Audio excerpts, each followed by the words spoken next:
Hey, what's going on, everybody? It's me, Nisi. Shout out to Chief Red Wolf. That was a great live stream that you just did about 30 minutes ago. Shout out to T. Hines, Omex, Snoo, Rondo, Alicia and Cooper, Original Lone Wolf, Max V, and Indigo Turtle, Craig R. Man, and my son Alex, who also joined the live earlier this morning. Everybody does a phenomenal job. There are a lot of channels that are out there.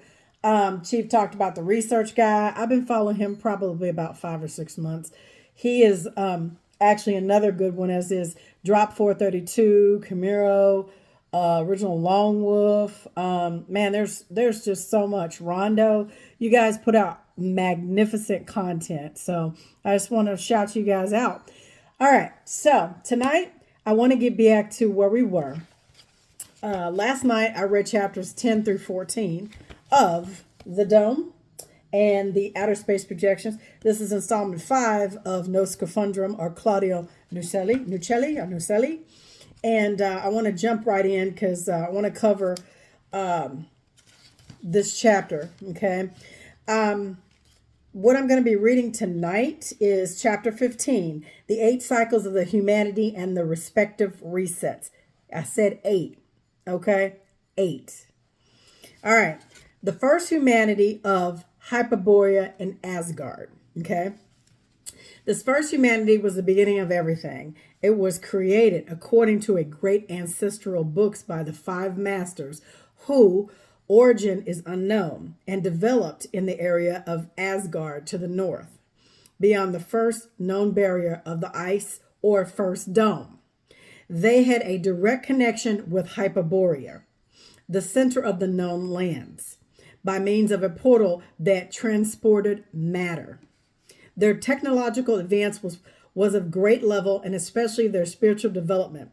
Here was the first clash with the colonizers called the Custodians, who then carried out what would be their first reset or a radical change in the path of humanity. They would never leave, okay? This undoubtedly marked the mark of the free era and the beginning of the extraterrestrial parasitic influence. And these beings came in from beyond the ice walls. We know that. Because if you've read the other installments of the books, Claudio breaks it down and says that out of the other 178 known worlds, they've got an MO where they do this. Now, I don't want to call out a certain extraterrestrial race, but I'm gonna probably say it's more or less the Draco reptilians. I mean, respectively, there are other races involved with them, but we know based on some of the other books I've read, like Murder of Reality, I've got a couple of books on Orion over here, the Orion group. It's the same ones, and they're working with the humans, aka the Gujars. And this is my own thought process, and it's based on what I've read and what I've researched, okay, and what I'm piecing together. So a certain group of humans that's in control, and then there are certain factions of extraterrestrials that are working with them in exchange for what? Currency. Human energy is the number one currency in this dome. So what do? Adrenochrome, scaring children. They do all kinds of things, right? And they've got these entertainers, these sports icons, these musicians, these rappers, all involved with the destruction and distraction of what? So-called the fictional government, America, whatever you want to call it. They're in bed all around the world. So those are, I'm nodding to those group of entities, okay? So it says the first generation. After the reset of the first humanity of Hyperborea and Asgard, the Custodians, with the help of the Anunnaki, established a new civilization under the direct control. This new era then marked the beginning of the first human generation under their orders and modifications of environment, designed and supervised to avoid any error that would leave them out of their control. They implemented advances in their system of surveillance and strict control to ensure that humanity could not again reach such a development and jeopardize their plan. The supervision then of human knowledge regarding technology and its infinite spiritual growth was totally limited. The development of technologies useful for basic infrastructure and social welfare was likewise permitted, but advances that might lead to the discovery of the true limits of the invisible dome projector was suppressed, just like it is now. And we're going on the 8th reset. The custodians also fostered belief systems and religions, promoted mythologies to confuse the past and the true purpose of the human creation, as well as pushed away any theories related to the five masters. Doctrines that discouraged exploration and questioning of reality under the dome and the limits of the known universe were also carried forward. Okay? So this is what these institutions do. This is all by design. You hear it. I'm reading it to you. It's all by design. We're gonna do some more digging on the five masters too. Great monuments and structures such as temples and palaces were erected, serving both to showcase the power of the custodians and to distract the population for scientific and spiritual exploration. These great monuments and structures always forced the human being to venerate the great custodians who began to play the role of pretending to be gods. Okay? As I said many times in the other videos, because I want to get through this quickly, so I'm not going to do a lot of ad-libbing or talking, but I want to interject on this point. There are pyramids all around the world in every single continent. The most is here in the Americas. Okay? I know how that sounds. You got to do your research. We've got these people who push the narrative of Giza and whale bones in the desert and, all these other pyramids around the world, right? But they never really get specific about what's here in the Americas, other than what you have down in Mexico, in South America. They don't talk about ground zero here, which was the true Judean. This was the true Egypt. Egypt was a period of time all around the world, but this is ground zero. You got Pyramid Lake in California. You got the pyramids off the coast of Florida, Bahamas. You've got the mounds here, Serpent Mounds. You got the huge Great Complex in the Grand Canyon. Also, you got complexes in Memphis, Tennessee. I'm just saying, they're And then when you start to look at what Chief was reading, Exposing Expositions by Howdy Mikowski, this book, this gives a nod to the Tartarian. You're going to see structures all around the world, just like I broke it down with Claudio last night when I was reading. He talks about these different magnificent structures all over the world. This is the Tartarian structure. This is the last great reset. These buildings here that we now have cathedrals, chapels of the church and all that stuff, and universities and courthouses and things like that. And they turn these places into that is what they have. But they gave us a narrative that they built this, 700 acres in 2 years. There's no way. There's no way. They set up shop. They came in and they tried to scrap the history, but they did a sloppy job of it. Not only that, but I'm going to say the creator of all is not happy with the way this is shaken out. I mean, I truly believe this is a test bed. This was never supposed to be the way it is now.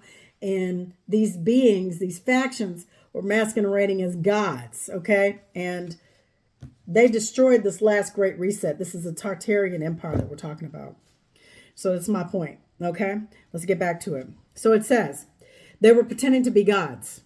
There were factors that led to the second reset, and this happened for several reasons. One of them was the rediscovery of ancient knowledge. As time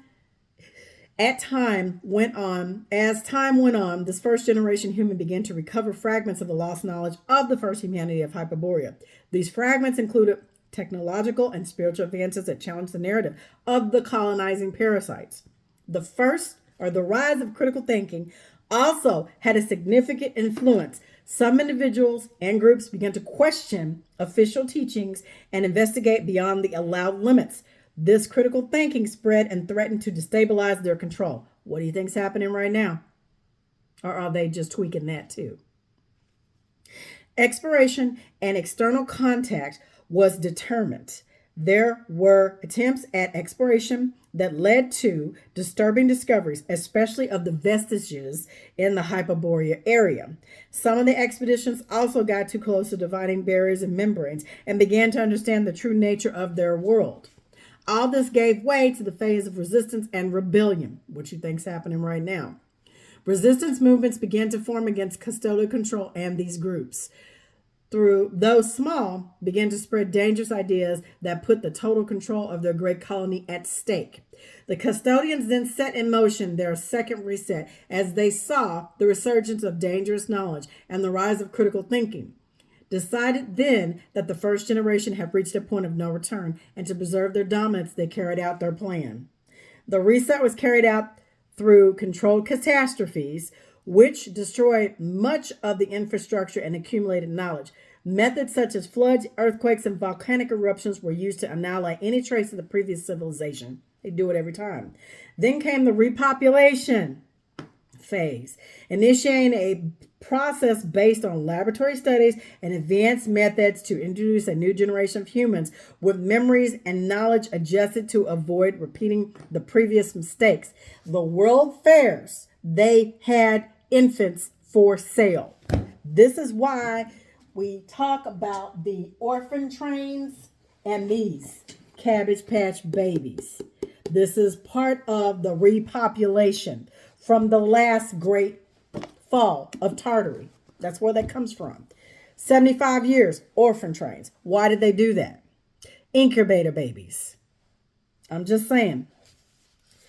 This generated the following humanity a loss of suppression of absolute knowledge, leaving them in a state of total ignorance about the true human capabilities and about their history. Control was reinforced as they learned from past mistakes and established even tighter control mechanisms, coupled with the reinforced narratives, so that the new culture and religious narratives were designed to be more effective in discouraging exploration and critical thinking, ensuring that the next generation remained under the desired control for much longer. Each time they do a reset, you know what Claudio said in his previous books, it gets worse and worse. All right, this is a second generation. This is a nod to the second generation right here. Okay. First generation, which would have been Hyperborea. It shows this picture. I don't know if I showed it earlier. So that's the first generation, and this is the second generation. All right. The second generation was created with the intention of being more obedient to the custodial controls imposed in order to prevent the re-emergence of knowledge that considered dangerous. In this way, this humanity became less inquisitive as stricter controls worked for a long period of time to perfection. Education from childhood was also adjusted, and technological development was also limited in comparison. Okay. Agriculture, architecture, and basic infrastructures were carried forward. However, any technology that could take humanity a step further was totally suppressed. The custodians continued to muddle their minds with systems of governance and social hierarchies that favored obedience and conformity, while innovation and dissent was discouraged. The third reset. Despite these strict control measures, some fragments of ancient knowledge reemerged and began to circulate among small human groups. This knowledge included advanced construction techniques, medicine, complex studies of their environment that were totally forbidden. Here, extraterrestrial beings began contacting the second generation human colony, also led to the immediate reset process. As they granted them knowledge about their environment and the surrounding dome worlds, this also brought about a deep crisis and war between the custodial beings and the other extraterrestrial beings. The reset took place again with disasters carried out with machinery and technology in conjunction with fomented internal conflicts. Always wars. And I'm going to also say that when they do this, they also utilize these pyramid structures that were set up all around the world. I believe that's a key factor in this destruction. I could be wrong, but they have the technology. Okay. So it says, great earthquakes and floods that were aided by the thousands of Anunnaki pyramids destroyed the great centers of knowledge. A new generation of humans was then introduced for the repopulation. Clearly with more restrictions than before and without the ability to innovate and question the genetic part of the being began to be not modified as well. Okay, and this is the destruction that shows. So I can see this. Now we're on the third generation. Okay, it says after the reset of the previous humanity, genetic changes were carried out in the new human bodies, and these modifications worked for the total manipulation of the new environment and the durability of this new generation with respect to the ignorance of their world. Surprisingly, this generation would reach very high levels of technological and social development while facing all of these modifications and challenging once again the colonizing parasites. These genetic changes were made in their great laboratories to make the new human more docile, since it considerably reduced their aggressiveness, encouraged conformity, and also limited their capacity for deep questioning about their lives. They also included, I believe, a genetic or genome that can be turned on and turned off, a worship gene. And scientists have talked about that, and Billy Carson has also brought it up in some of his podcasts. I read an article on it. I truly believe with them tinkering with these avatar bodies that, yeah, they did do that. Because each time they shorten our lives. Like we used to live hundreds and hundreds of years ago based on our poisoning, our food, our atmosphere, the water, genetic disposition. I believe they've shortened our lifespans. And I know it's the number 2 telomeres. They severed them. They severed them or cut them, and they tied them like shoelaces and put caps on the end of it to shorten our telomeres. And they did some type of admixture to it. Research telomeres. It's the number 2 telomeres is what they shortened it. So we used to live 150, 200, 300, 400 years. And now we're lucky if we live 80 or 90 years. So each time they do the reset, we live shorter and shorter lives. That's what my point is. So it says, these genetic changes were made in the great laboratories to make the new human more docile, since it considerably reduced their aggressiveness, encouraged conformity, and also limited the capacity for deep questioning about their lives. It also added great resistance to disease and greater adaptability to different environments, although it began to manipulate both the environment and the creation of the new bacteria that affected their longevity. Education was once again promoted to reinforce official narratives and discourage critical thinking. The media and the culture institutions played a crucial role in propagating the doctrines approved by the custodians. And that's exactly what we got today. Despite the controls, this new generation managed to establish contact with various races that came from outside the first dome, which is what's happening right now.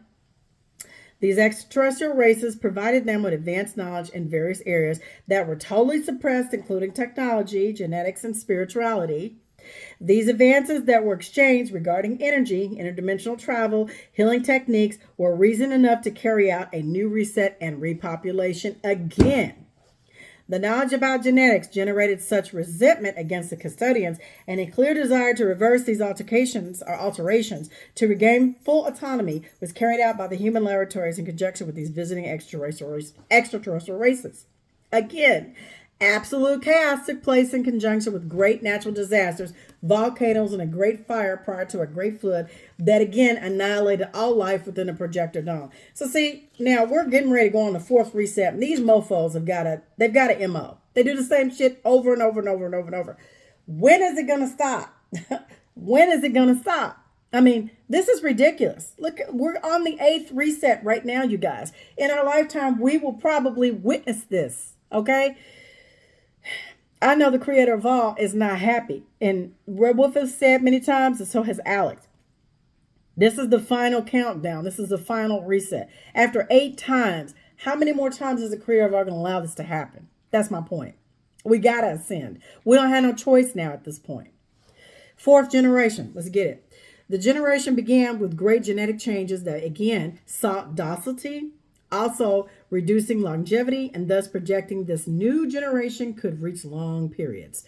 Humans began to be used in the study of the celestial lands and about the human soul or the source and its great connection. This generation demonstrated remarkable resilience and advancement, which eventually brought it to its drastic end again. Technological development flourished under the custodian watch, but advanced technologies were developed in areas such as energy, medicine, and architecture. Groups of humans of this generation began to question the status quo, and some explorers were encouraged to reach places forbidden by the custodians, rediscovering ancient knowledge and beginning to understand more about true human nature and spiritual growth, as well as their greater connection to the celestial lands or the terra incognita. And I got it right here. This talks about the terra infinita. And that terra infinita is in here too. Okay? This is what they're talking about. There was contact with the archons who came from the lands beyond the domes. Okay? This contact with the giant extraterrestrial beings led to understand that they were aware of the oppression exercised by the custodians and decided to help them. So they helped us. The Archons helped us. This alliance generated technological advance based on the attack and defense weapons. They began to prepare a possible confrontation against the colonizers with advanced resistance techniques. The custodians, upon seeing this advance, once again carried out a reset. They just got their finger on the trigger and they just waiting to avoid losing control. This time they really feared losing everything, as would happen again in the 6th generation. The custodians provoked large-scale conflicts using both loyal human forces and advanced technologies to generate chaos and mass destruction. Fires and devastation spread throughout civilization.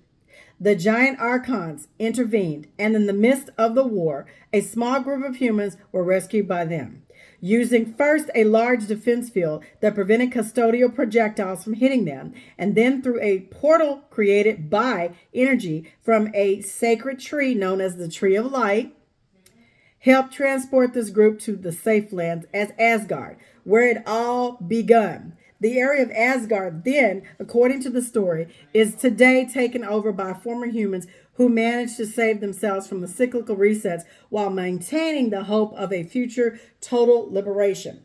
This reset that took place again caused the destruction of all progress and knowledge about the being and controlled repopulation of the known lands. Now we're on the 5th generation. I apologize if you guys hear some noise in the background.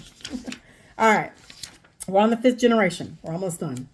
After devastating war, the custodians again implemented a new phase of control for the 5th generation, learning from previous rebellions and external alliances, then applied new strategies and technology to maintain stability and prevent the reemergence of resistance movements. They also genetically modified the human being and reduced his longevity again. And at the same time, they carried out the changes in the environment with new diseases. This time, in addition to different genetic modifications, psychological changes were also made to manipulate human emotions and perceptions, hence the worship gene. Okay, mechanisms were implanted to reduce aggressiveness and increase emotional dependence on authorities.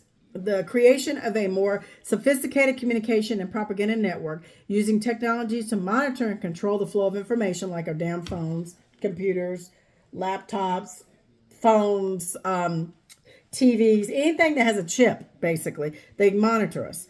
Non-hazardous advances were made in the areas of art, medicine, and agriculture, but nothing that would encourage exploration of questioning of the invisible dome.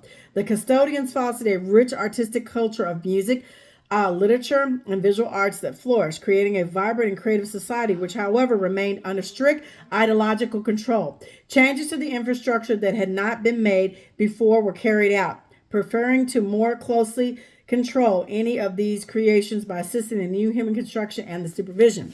Rediscoveries of hidden knowledge again began to raise suspicion among the custodial royal leaders to begin the plan for a new reset, which is what we're in now. In addition, submersive groups also began to rise up, and they sought to help the external beings again. Internal conflicts fabricated by the custodians between human regions began. Every cause for division was exploited to the fullest to wage great endless wars that increased suffering and poverty for very long periods of time. What do you think is going on with Palestine? What do you think is going on with the Ukraine? What do you think is going on in all these other countries that are fighting? This is the same crap that they pull every single time. And people are not aware of this crap. They're not even paying attention because they're sucked up and they're too busy focused on the propaganda, and they won't unplug from the bullshit. So it says, cities were then devastated by great earthquakes and mud floods, similar to what happened in 1728, to repopulate the coming humanity, which would later become the Great Tartary. The custodians carried out the plan of total control, as new systems of control and surveillance would be implemented under advanced technologies of artificial intelligence and data analysis. The new generation was to be educated from birth. That's what they're doing now, to accept the official narrative without questioning anything at all. That's why they jab us up when they do it. First come out the womb, what they do, they disconnect you from mama, they disconnect you from the cord, and they jab you up, and they give you this Similac crap. They don't even teach you to nurse your babies. It's a lot. I mean, I'm reading these generations with you. Okay, so when are we going to get enough of the bullshit, you guys? That's all I'm saying. I'm on the sixth development of Great Tartary. So here's the last one I'm going to read. After the fifth generation reset, the custodians focused on further strengthening their control. However, during this generation, a series of unforeseen events were to occur, including a great war between the custodians and the Anunnaki that led to a new resurgence and development of humanity known as the Great Tartary. Hence, all these buildings around the world. All of these buildings. I mean, they got pictures of, look at this, Nashville to St. Louis. Look at this. This was massive. I mean, we were all around the world. Look at this picture. This is a government building behind the wooded island. Look at that. That's Tartary. You see that in Russia. You see that in New York. You see it in all the major cities. All the major cities had fires. They were trying to destroy what was built, the technology from the sixth generation. Okay, so it says, the ingress of the Anakin giants was vital. During this time, the Anakin giants entered the known lands through a southern passage across the first dome. These giants mingled with the ancestral humans of the sixth generation, forging the great empire of the Great Tartary. While the custodians and Anunnaki were trying to exterminate each other, they also engaged in an all-out war. The ancestral humans took advantage of this distraction to achieve, with the help of the Anakin, an impressive technological breakthrough in record time based on free energy. Tesla learned that from Tartary.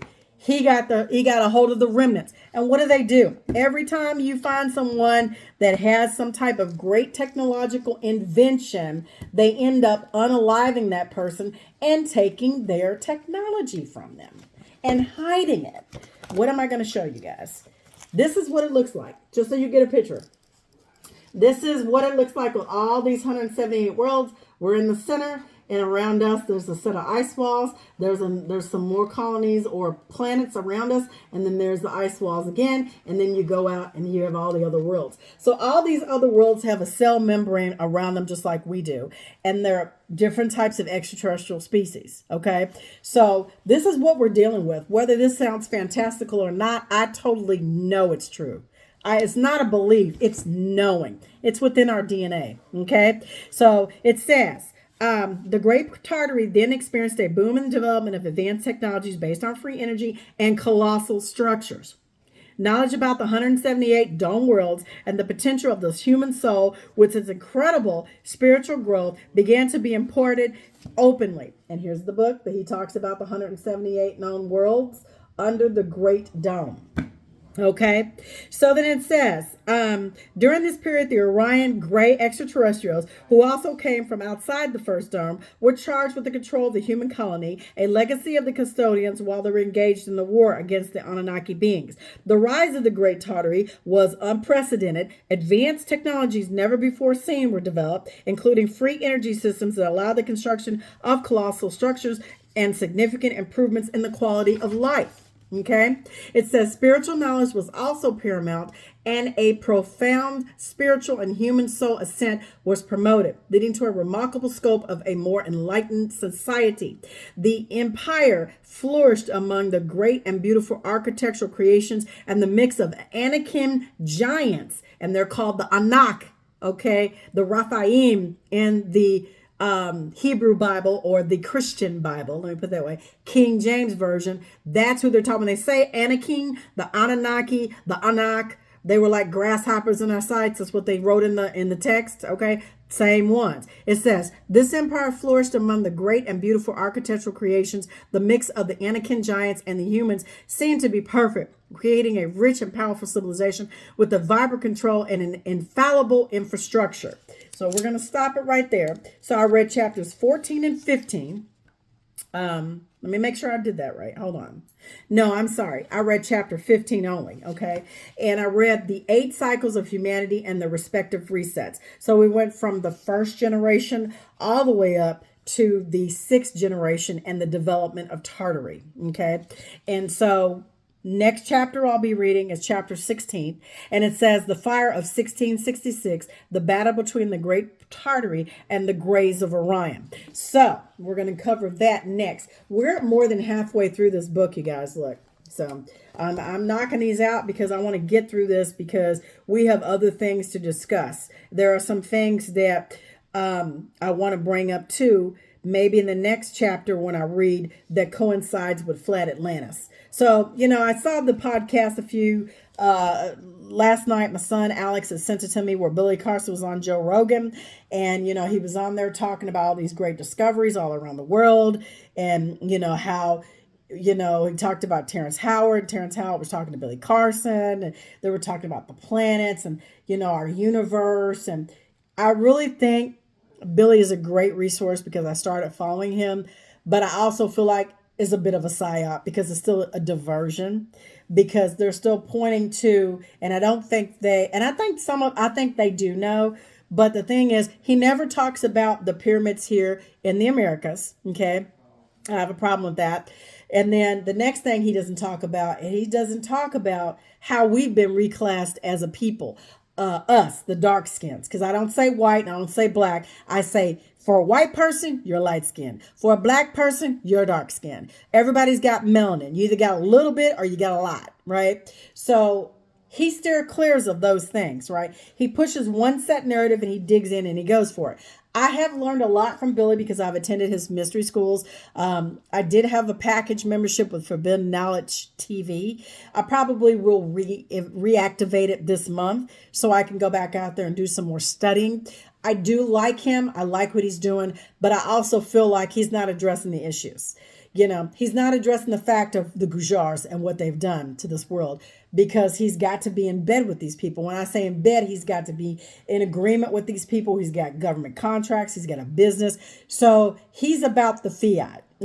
He's about making himself great and making his world great. And I'm not going to nod him on that. Okay. I think he has a really great message, but I also see that there's a hijack there, right? There's a version or diversion there. And that's just my own personal opinion.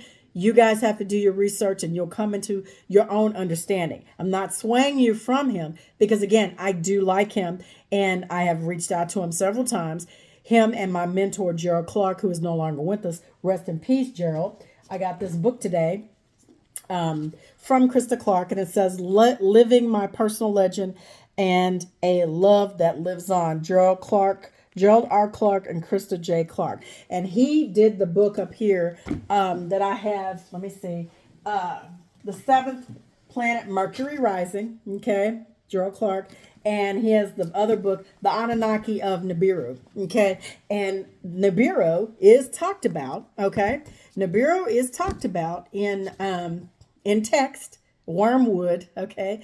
And it's also talked about in Noscafundrum's books. It's talked about. If you go in and you look at the 178 known worlds that are listed out, Nibiru is one of them. And see, he gives you, I'm here in this book, he gives you all the names of the planets, so-called in outer space. But we know it's not really the space that we think of. It's beyond the ice walls and these cell membranes. Okay. So look at all this. These are lists of the planets, and Nibiru is on here. So I'm just simply saying to you guys is, yeah, the text has been manipulated, and it has. Every major religion talks about the same thing. There had to be some kind of continuity there because they came up with this grand scheme to re-educate. And you saw how every reset, our lives get shorter, they get a tighter control, and it gets worse and worse for humans, right? So my point is, like Red Wolf has said, and my son Alex has said, this is the last rodeo, you guys. Whether these entities know it or not, they're going to keep on doing what they're doing. But I truly believe the Great Spirit is tired of this grand experiment. They put us in the center and they lied about everything. I mean, when you start to do your research, and I'm not here to sway your minds on anything, you've got to pick up these books. You've got to go into these museums. You've got to travel the world. You've got to see these structures and understand and come into a knowing. It's not about a belief. It's about knowing. Great to be online doing your research and picking up books like me. But now it's the next step. Like, it's time for me to start traveling and going to see these places for myself, right? It's not enough for just me to break this down and read through hundreds and hundreds and thousands of books. I actually want to put boots on the ground, and that's my next step. So I'm just here to simply tell you guys that this is a great series. It's a great book. I'd highly recommend that you guys get all 5 of the books, okay? And Gerald Clark did a phenomenal job on his reading. Also, Zachariah Sitchin. I mean, some of you may feel a certain type of way. You're going to say that it's an agenda that they're playing. Here's Claudio's stuff. I'm just holding it up again.